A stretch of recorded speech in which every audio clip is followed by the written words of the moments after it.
हम लोग शुरू कर रहे हैं आज नीट 2025 ईयर के पेपर। ठीक है, हमारा टॉपिक है फिजिक्स के न्यूमेरिकल। ठीक है, ये हम लोग करने वाले हैं फ्रॉम 1 to 10। ठीक है, उसमें क्वेश्चन नंबर 6 कहता है, देखते हैं क्वेश्चन क्या पूछ रहा है। क्वेश्चन क्या रखा है, the current passing through the battery in the given circuit is. एक सर्किट दे दिया हमारे क्वेश्चन में फिगर में। ठीक है, और उसमें पूछा है कितना करंट पास करेगा इस बैटरी से। ये बैटरी है, ये रेजिस्टेंस है, ये पूरा सर्किट बना हुआ है। तो हमें समझना है कि सर्किट का क्या मकसद है, मतलब कैसे इसको हम रिजॉल्व करेंगे, प्रॉब्लम इसको सर्किट को समझना है। तो हम समझते हैं।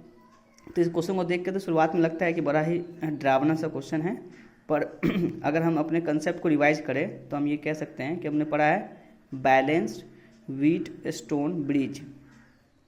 ठीक है, इसमें हमने ये पढ़ा है कि अगर कोई दो रेजिस्टेंस का रेशियो एक जैसा हो जाए, मतलब अगर मैं देखूँ यहाँ पे 3 और ये 1.5, ये 5 है और ये 2.5 है, इनका रेशियो अगर कांस्टेंट आ रहा है, इसका मतलब है कि बीच वाले रेजिस्टेंस में करंट 0 होता है। तो लिखते हैं हम लोग condition for balance wheat stone bridge. Balance wheat stone bridge ये कहता है कि अगर R1/R2 is equals to R3/R4। ठीक है, तो बोलते हैं देयरफॉर हम लोग कहते हैं current through fifth current will be 0 होता है, यानी करंट पाँचवें रेजिस्टेंस में 0 होगा। इस गिवन कंडीशन सर्किट कैसा होना चाहिए, सर्किट होना चाहिए था ऐसा। ये है, मैं कंसेप्ट डिवाइज करा रहा हूँ और फिर मैं क्वेश्चन पे अप्लाई कराऊंगा ये कंसेप्ट को, ताकि आपको समझ में आए। क्वेश्चन का लेवल आपके लिए एकदम ग्राउंड पूछता है, लोग इसको देख के घबरा जाते हैं। ठीक है, ये था हमारा सर्किट जिसको हम लोग बोल रहे हैं, इसको बोलते हैं R1, ये है हमारे पास R2, ये है मेरे पास R3, ये है हमारे पास R4, ये है R5। तो कहा अगर ये बाई ये रेशियो, जैसे कि लिखा गया है यहाँ पर, ये अपॉन ये रेशियो जो कि लिखा गया है यहाँ पे, तो बोलते हैं करंट थ्रू इस रेजिस्टेंस के थ्रू हम लोग बोलते हैं 0 होता है। अगर करंट इसके अक्रॉस 0 होता है, इसका मतलब है कि इस पॉइंट पोटेंशियल और इस पॉइंट पोटेंशियल बराबर हो जाता है। तो इसको अगर मैं नाम दे दूँ, अगर पॉइंट C, ये पॉइंट नाम दे दूँ मैं D, ये A है और ये B है, इसका मतलब पोटेंशियल एट C बराबर पोटेंशियल एट D के हैं। तो लिखेंगे पोटेंशियल एट C बराबर पोटेंशियल एट D पर। उस केस में बोलेंगे current through 5 resistance will be 0। ठीक है, इसी को बोलते हैं बैलेंस कंडीशन। यानी कुछ केसेस में या तो पोटेंशियल बराबर दे देगा, क्वेश्चन में कहा रहेगा, नहीं कहेगा तो रेजिस्टेंस का रेशियो दे रखा होगा, कांस्टेंट होगा। आइए हम इसी कंसेप्ट को यहाँ लगाते हैं।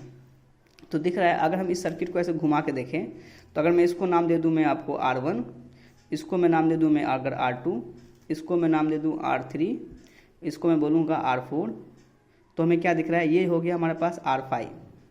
तो बोलेंगे इसका अपॉन इसका रेशियो, तो लिखेंगे यहाँ पे R1/R2 बराबर क्या होगा, तो बोलेंगे 3:1.5, यानी 3 अपॉन डेसिमल हटाएंगे तो ऊपर आ जाएगा 0, तो लिखेंगे 30/15, तो वैल्यू क्या आ गई 2:1।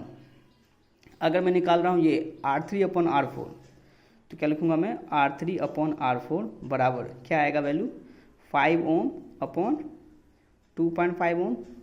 जिस रेशियो मैंने इसको R1 माना है, इसको R2 लिखा है, उसी रेशियो में इसको पहले R3, इसको R4, ऑर्डर चेंज नहीं करना है। तो वैल्यू आ रही है, यहाँ से डेसिमल हटाएं, ऊपर आ गया 0, आंसर आ गया कितना 25 2 जा 50, यानी 2:1। यानी रेशियो सेम आ रहा है। यानी क्वेश्चन जानबूझ के ऐसा दिया था कि आपको ये बैलेंस स्टोन ब्रिज है, यानी बीच वाले करंट रेजिस्टेंस के थ्रू करंट 0 होगा, तो वो कैसा सर्किट बन जाएगा फिर। तो मैं इसको क्रॉस कर दूँ, क्यों, क्योंकि ये सर्किट में है ही नहीं, ये बैलेंस वे में है नहीं, ये सर्किट बैलेंस है, इसका मतलब करंट इसके अक्रॉस 0 होगा। देयरफॉर हम बोलेंगे कि बस सर्किट में रेजिस्टेंस ये और ये होने चाहिए। तो आइए उसको बनाते हैं फिगर में। तो बेसिकली ये दोनों टर्मिनल कौन हो गए, ये दो टर्मिनल बेसिकली ये हो गए। जो मैं यहाँ दिखला रहा हूँ फिगर को, मैं इस फिगर को इसके जैसा लिखने जा रहा हूँ। ठीक है, देखिएगा फिगर समझ में आएगा।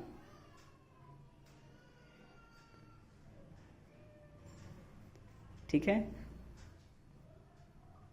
लोग को लगता है कि हम सर्किट को रीडिज़ाइन करेंगे तो हमसे गलत हो जाएगा। गलत नहीं होगा, बल्कि और आसान होता है क्वेश्चन करना। तो कोशिश कीजिए फिगर को 2 बार 3 बार बनाने का, ताकि आपसे वो क्वेश्चन समझ में आसानी से आएगा। अब ये दे रखा था आपको कितना 1.5 ओम, तो लिख दूंगा मैं 1.5 ओम। ये दे रखा था आपको कितना 3 ओम। ये दे रखा था आपको कितना, यहाँ लिखा है 2.5 ओम। नीचे वाले को बोल रहे हैं 2.5 ओम, और ऊपर वाले को दे रखा है उसने 5 ओम, तो यहाँ लिखेंगे हम लोग 5 ओम। अब बीच वाला डिस्टेंस गैप हो गया, तो अब ये दिख रहा है ये दोनों किस में है, सीरीज में है। अभी सर्किट पूरा कंप्लीट नहीं लिखा है मैंने, इसमें ये बचा हुआ हो गया और ये इसके साथ बचा हुआ रह गया। बात समझ में आ रही है? तो ये इसके साथ बचा रह गया, तो इसको हम अभी यहाँ बना लेंगे कुछ ऐसे। देख रहे हैं यहाँ कितना दे रखा है आपको, ये 1.5 ओम दे रखा है, और यहाँ दे रखा है आपको 1/3 ओम, लिख देंगे 1/3 ओम। और ये दे रखा बैटरी आपको 5 वोल्ट। फिर क्या रखा है, इस सर्किट के बाहर में एक रेजिस्टेंस जुड़ा हुआ है ऐसा। ठीक है, आपको इसी क्वेश्चन का PDF आपको इसमें मिल जाएगा चैनल के माध्यम से। ध्यान रहे कि ये पॉइंट जो है वो यहाँ आके ख़त्म हो रखा है, और ये जो रेजिस्टेंस है वो इसके साथ जुड़ा हुआ है, बल्कि इसके साथ नहीं है, यानी ये इस पॉइंट के बाहर से जुड़ा हुआ है। यानी ये जो पॉइंट बी था, ये इसको आगे एक्सटेंड किया, यहाँ जोड़ा है रेजिस्टेंस और यहाँ जोड़ा है रेजिस्टेंस। समझिएगा, इस पॉइंट को बोल रहा है 1.5 ओम, इसको बोल रहा है 5.5 ओम। यानी इसके साथ यहाँ सर्किट ज्वाइंट नहीं है, ये एक अलग केस हो गया। ये चारों 5 1 2 3 4 5, और ये दोनों, ये 1 2 3 रेजिस्टेंस, ये एक साथ सीरीज में आ गया। उसको बना दिया मैंने 1 2 3। करना क्या है हमें आगे, हमें इन दोनों को जोड़ना है। कैसे जोड़ेंगे, दोनों सीरीज में है। सीरीज में कैसे है, बोलेंगे करंट जा रहा है I, करंट गया है I। अब यहाँ करंट बढ़ जाएगा, इसमें जाएगा करंट I1, और इसमें करंट जाएगा हमारा I- का I1। कहने का मतलब है कि अगर ये पैरेलल हुआ मतलब करंट डिवीजन हो गया, तो 3 + 5 कितना होता है 8। तो यहाँ फिगर बना लेंगे हम लोग, ऊपर लिख देंगे हम लोग 8 ओम। नीचे क्या है 5 + 2.5 है, ये कितना है 1.5, और ये 2.5, इन दोनों को जोड़ना होगा, है कि नहीं। तो कितना आएगा हमारे पास, लिख देंगे इसको ऐसे। ठीक है, तो ऊपर कितना आ गया हमारे पास आपको 3 + 5 यानी 8 ओम, और नीचे कितना आ गया 1.5 और 2.5, इन दोनों का सम। तो लिखेंगे 1.5 + 2.5 यानी ये हो गया 10, यानी 4.0। क्या आ गया हमारे पास 4 ओम। नेक्स्ट क्या दे रखा है आपको, ये सीरीज में है, ये सीरीज में है, ये सीरीज में है, तीनों को जोड़ दीजिए सीरीज में।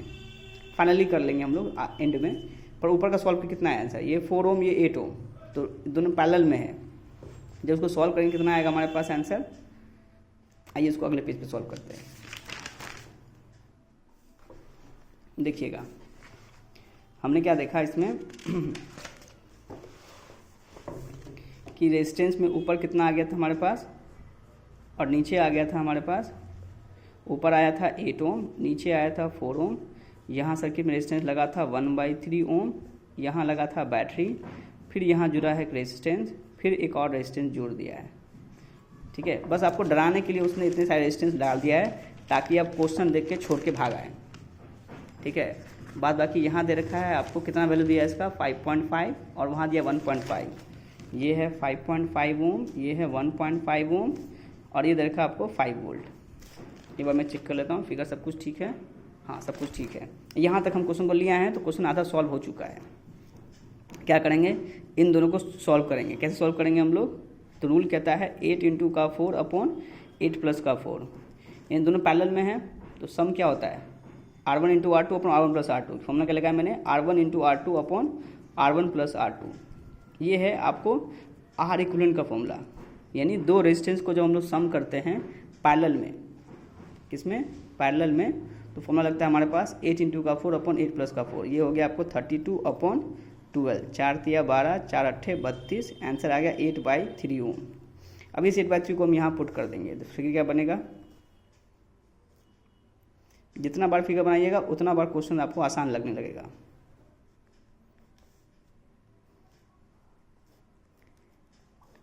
ठीक है, ये हो गया 5 वोल्ट, ये हो गया 1/3 ओम, ये हो गया आपको कितना 8/3 ओम, ये कितना हो गया आपको 1.5 ओम, ये हो गया आपको 5.5 ओम। आप देख पा रहे होंगे ये तीनों सीरीज में है, सबको जोड़ दो तो R इक्विवेलेंट बोलेंगे हम लोग 8/3 प्लस 1/3 प्लस 1.5 प्लस 5.5, 3 और 3 कैल्शियम 3, 8 प्लस 1 9, 5.5 5.5 0 रिमाइंडर 1, 5 और 6 7, ये इससे कट गया 3। आंसर कितना आ रहा है आपका 10 ओम। अब बैटरी देखा कितना आपको देखा था 5 वोल्ट, तो क्या लिखेंगे यहाँ से करंट कितना आएगा, तो हम बोलेंगे वैल्यू आपको V/R, तो V दे रखा है आपको 5 वोल्ट, R निकल गया आपको 10 ओम, आंसर आ गया 1/2 एम्पियर। ठीक है, आंसर समझ में आ गया आपको। अब ऑप्शन में दिखा देता हूँ कि आंसर आपका सही आया है। देखिए यहाँ दे रखा था आपको 0.5 एम्पियर, क्या आया आपको आंसर यहाँ पर 0.5। कैसे समझे सर 0.5, सर इसको 1/2 आ रहा है, इसको डिवाइड करेंगे तो आंसर क्या लिखेंगे 2 से डिवाइड किया 1 में, तो 0 पॉइंट देंगे, 0 आएगा, 0 5 जा 10, कट गया, कितना आंसर बोल रहे हैं 0.5 एम्पियर। आया समझ में। ठीक है, ये क्वेश्चन सब आसान होते हैं, बस लोगों को देख के डराने वाले होते हैं। ठीक है, बस देख के डराया क्वेश्चन पर, लेकिन आसान सॉल्यूशन था। ठीक है, अगले क्वेश्चन पे हम लोग अगले वीडियो में बनाते हैं ताकि आपको वीडियो लंबा ना लगे। Thank you.